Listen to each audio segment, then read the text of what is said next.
على سيد الأنبياء محمد المصطفى وعلى آله وأصحابه نجوم الهدى أما بعد فقد قال الله تبارك وتعالى في الكلام المجيد والفرقان الحميد أعوذ بالله من الشيطان اللعين الرجيم بسم الله الرحمن الرحيم سلام على الياسين آمنت بالله صدق الله العظيم۔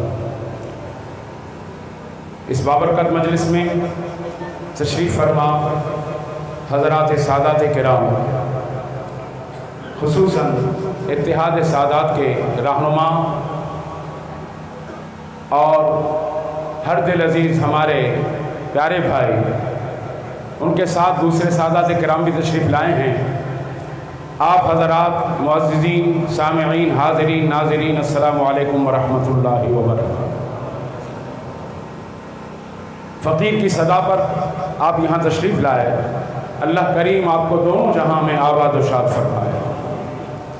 وقت بہت زیادہ بیت چکا ہے، آپ کا وقت بہت قیمتی ہے، مجھے اس کا بہت زیادہ احساس ہے۔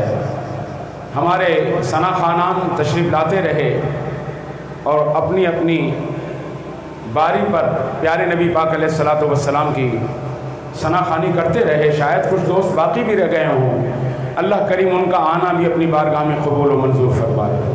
عزیزان گرامی، وقت خطابت کا نہیں ہے، یہ وقت بیداری کا ہے۔ بولیے کس کا ہے؟ آواز آئے، آپ بولیں گے تو میں بول پڑوں گا۔ یہ وقت کس کا ہے؟ بیداری کا ہے۔ شراب و شیشہ و ذکر چناں کا وقت نہیں، اٹھو اٹھو کہ یہ خواب گراں کا وقت نہیں۔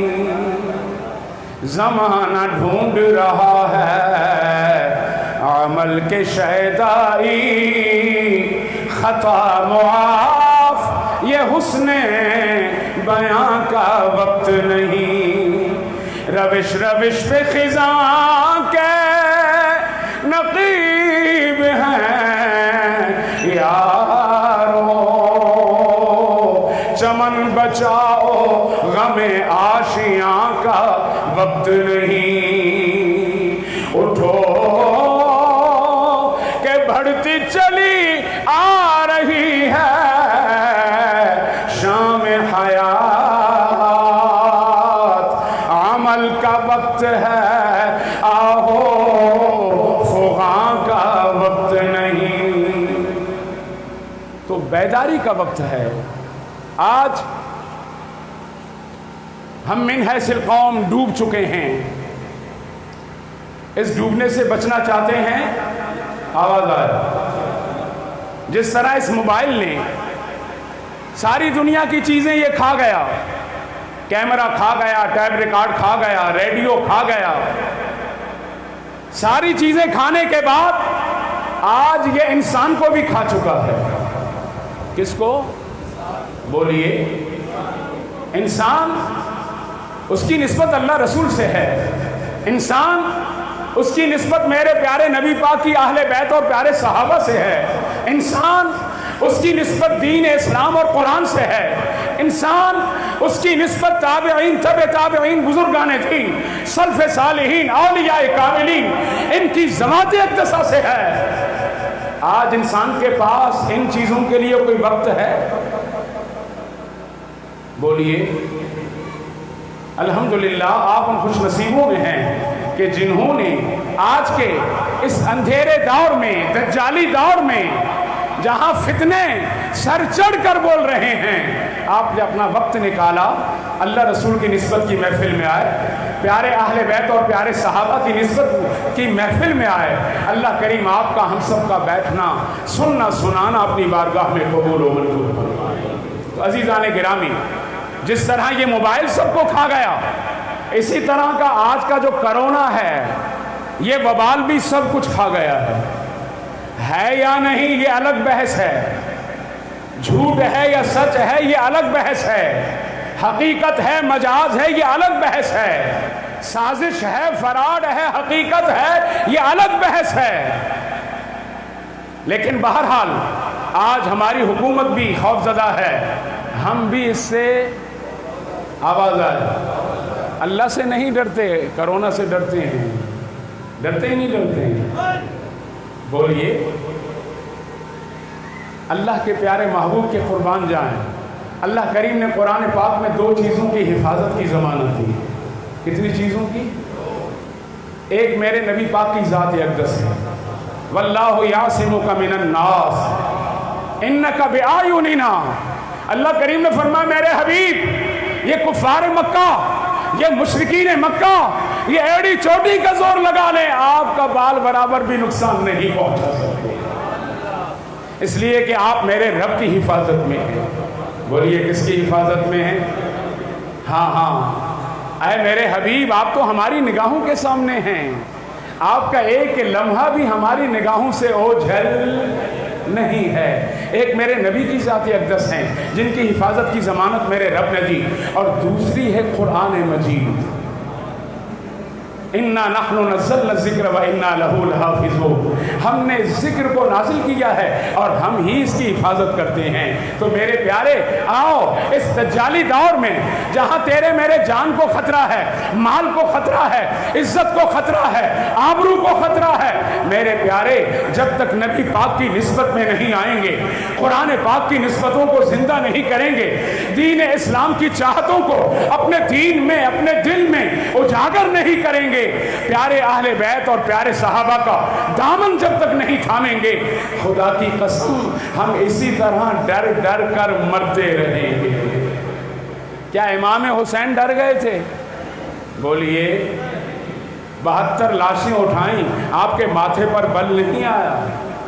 ہمارے ہاں گھر میں ایک فوتگی ہو جائے ہم بے ہوش ہو جاتے ہیں، ہم سراسیمہ ہو جاتے ہیں، ہم گھبرا جاتے ہیں، ہم اپنے آپ کو بھول جاتے ہیں۔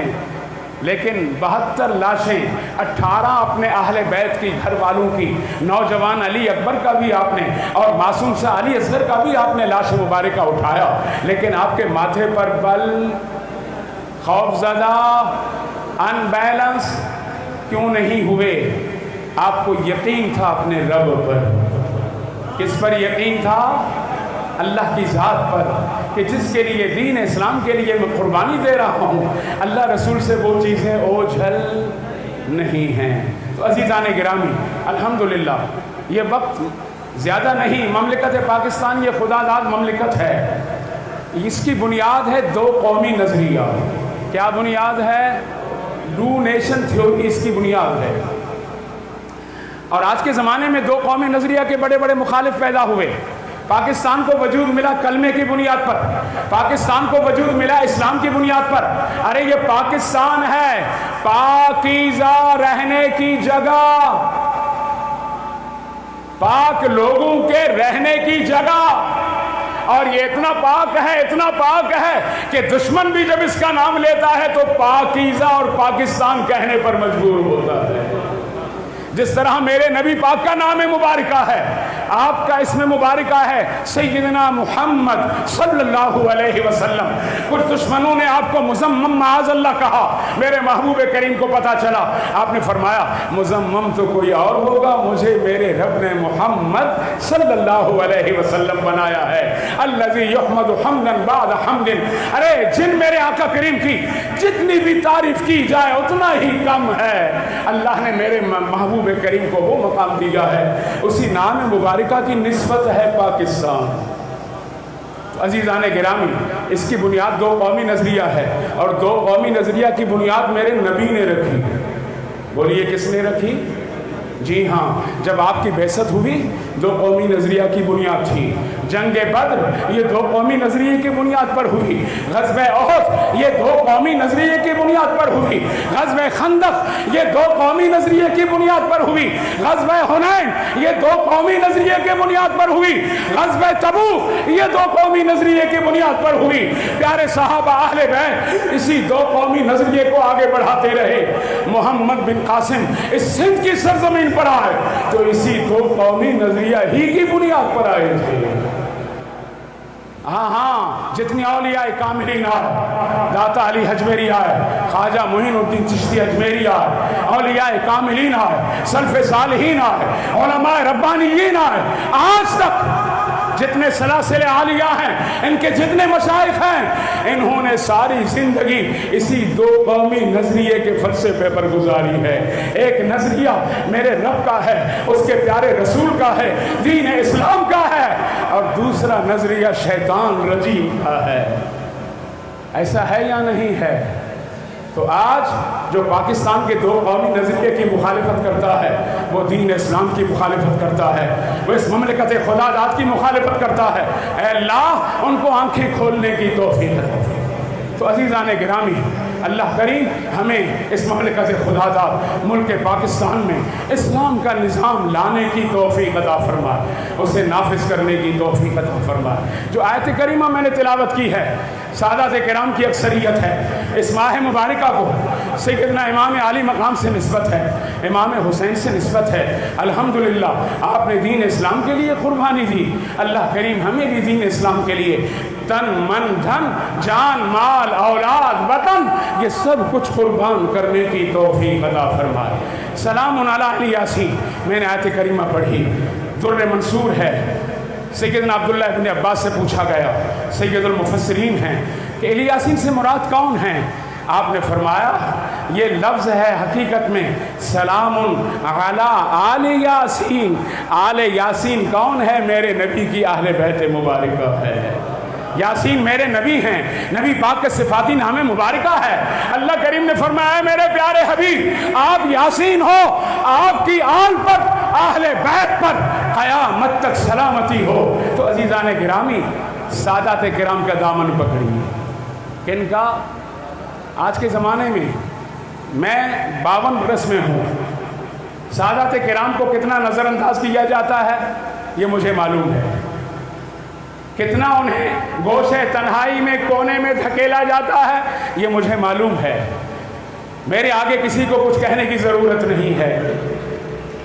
ہمارے مشوری شریف کے بزرگ تھے، 70-80 برس 100 برس پہلے گزرے ہیں، ان کی بارگاہ میں ایک نوجوان آئے، قدم بوسی کی، بیٹھے، آپ نے پوچھا کون ہو؟ کیا پوچھا؟ کون ہو؟ آپ نے فرمایا میں سومرو ہوں۔ کیا ہوں؟ اپنی ذات بتائی، کاسٹ بتائی، میں سومرو ہوں۔ پھر مشوری شریف والوں نے کہا بیٹا مجھے تو تجھ سے اہل بیت نبی کی خوشبو آتی ہے۔ کس کی خوشبو آتی ہے؟ آل رسول کی خوشبو آتی ہے، تم کہتے ہو میں سومرو ہوں ذات کا۔ معاملہ سمجھ میں نہیں آیا۔ وہ بچہ قدم بوسی کر کے گھر آیا، روتا ہوا والدہ کے پاس پہنچا، امی جان میں بزرگوں کے پاس گیا تھا، قدم بوسی کی، انہوں نے مجھ سے کہا کون ہوں؟ میں نے کہا سومرو ہوں، سومرو کا بیٹا ہوں، میرا باپ سومرو، میرا دادا سومرو، میں اس کی اولاد میں سے ہوں۔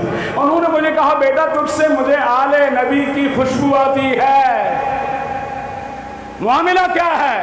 والدہ بیمار تھی، رونے لگ گئیں، کہنے لگی بزرگوں نے سچ کہا۔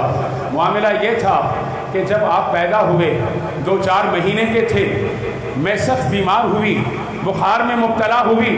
اس زمانے میں بخار کا علاج ہی نہیں تھا، میرا دودھ خشک ہو گیا، میرے پستان خشک ہو گئے۔ ہمارے پڑوس میں سید زادوں کا گھرانہ تھا، اس بی بی صاحبہ کے پاس میں آپ کو لے کر گئی، میں نے کہا بی بی صاحبہ میرے پستان تو خشک ہو چکے ہیں، اس کو آپ دودھ پلائیے، بچہ بلکتا ہے، روتا ہے۔ ان پاؤڈروں کا زمانہ نہیں تھا، نقلی دودھوں کا زمانہ نہیں تھا، کوئی اور خوراک نہیں تھی۔ اس سید زادی اللہ کی نیک بندی نے آپ کو گود لیا، 1 ہفتہ 10 دن تک مسلسل وہ آپ کو دودھ پلاتی رہی۔ یہ اس سید زادی کی دودھ کی خوشبو ہے۔ ہمارے بزرگ ایسے عاشق تھے جو سید زادوں سے ملتے تھے تو ان کو اندازہ، سید زادوں کے غلاموں سے ملتے تھے تو ان کو اندازہ، بھائی آپ نے امام احمد رضا کا تو سنا ہی ہوگا، اعلیٰ حضرت کا تو سنا ہی ہوگا، پالکی میں بیٹھے ہیں، مزدوروں نے پالکی اٹھائی ہوئی ہے کاندھے پر، آگے بڑھے، بولا پالکی رکھ دو، نیچے رکھ دی گئی، چاروں مزدوروں کو بلایا، تمہیں میں رب العزت کی ذات اقدس کا واسطہ دیتا ہوں، بتاؤ تم میں سے سید زادہ کون ہے؟ ایک نے